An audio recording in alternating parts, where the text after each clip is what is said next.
What's going on, dude? What's happening, bro? The special bike. So what we have here is one of the, I think what we're about, one of about 60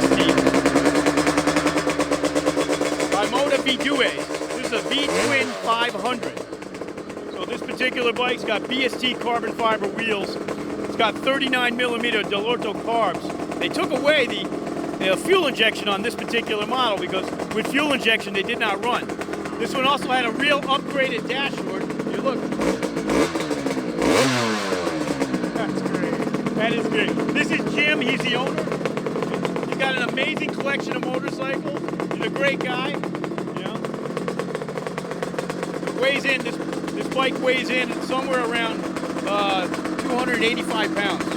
Jim, 285, 300? 370. Oh, 370. Full gas. Amazing. This is pretty much the bike that killed Bimota because they tried to make 500 units of these, and what happened was the fuel injection was flawed and it was backing up into the case.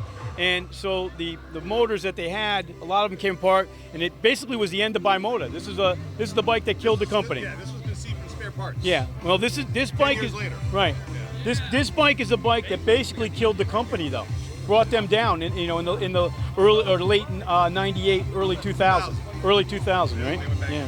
But luckily, Jim has got probably one of only probably 10 in the world that actually run.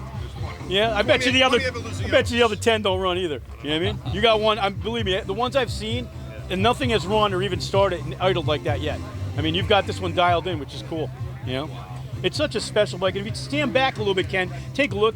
It really is a work of art. You got a lot of carbon fiber. You got a carbon fiber seat section that's holding up that seat. There's no metal or anything. And out from underneath, you got a special pair of pipes that were done just for this particular bike. And these are the racing pipes that are on here. And what are they, Jolly Motos? Yeah.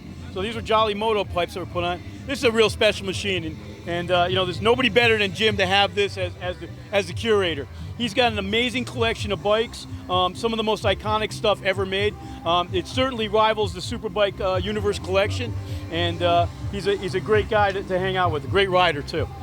Well, if you see anybody ripping around on a Bimota V2A Evolution. All right, Evoluzione. So you gotta have a little pasta in every language, every time you talk. You see someone rip around, it's this guy. He's probably on one wheel, so don't plan on going by him because he's gonna take you to the road, guaranteed.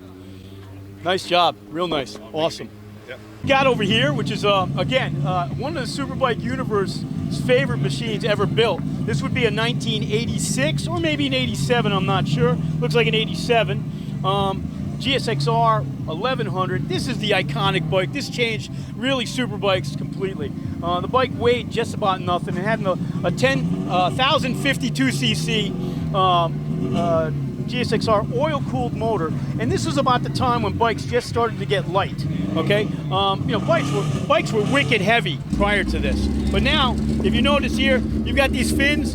This is oil-cooled head, and this thing Sachs here says Suzuki Advanced Cooling System. And that's just their idea of saying, hey, we got a little bit of oil, and we're going to shove it in here, we're going to cool the head and make the thing run real good.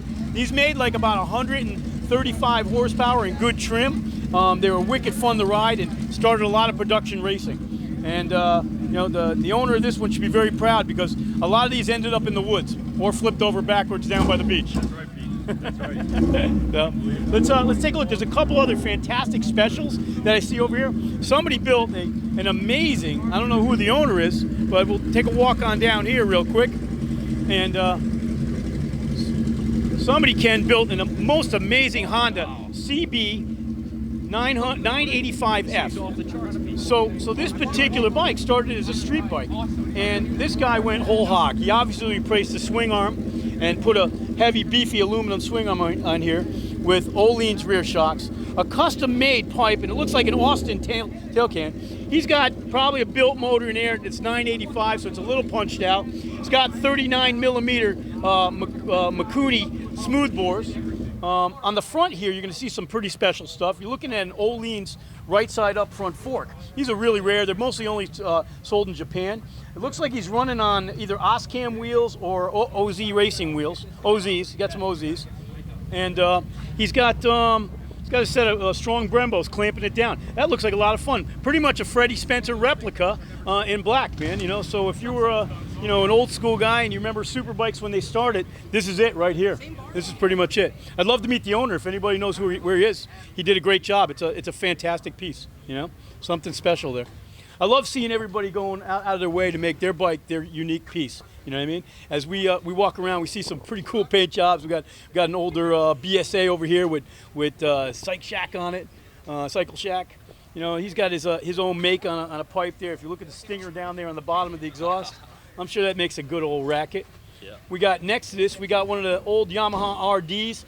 I'm not real sure. It looks like a 350, but he's running a GSXR 750 front fork on it, and some GSXR front wheels and brakes, which is cool. Back wheel looks like a Yamaha piece, but again, it's a special. Somebody put some parts together and came up with something really cool. This is one of those neat old Harleys. I mean, I'm not much of a Harley guy. You know, I'm up at Superbike Universe, so I only know the things that go stupid fast and wheelie it, you know, in fourth gear. But I'm sure the guy who built this had a good old time. I mean, it's got a cool looking front fork.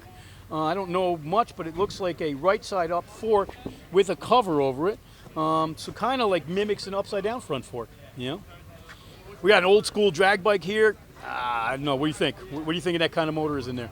Is it a Cowie? That's a Suzuki. Is this a Suzuki motor? Suzuki 750. Okay, all right, cool. 750. He's running a stretch swing arm on that one.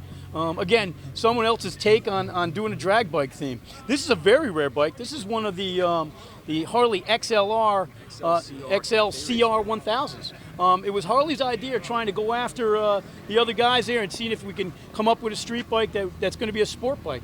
And it lasted only a couple years. It's pretty heavy, doesn't handle real great, but really cool. Special bike, man. Special bike. Don't know much about this Harley. Can't tell you. Cool paint job, though. Look at all this. Look at all this stuff here. This is really neat. All the etching on the casing. That's someone there is extremely talented, you know. So maybe we'll take a walk into the museum. We'll walk around a little bit and talk about some of the bikes. Absolutely. Let's do it. Come on by.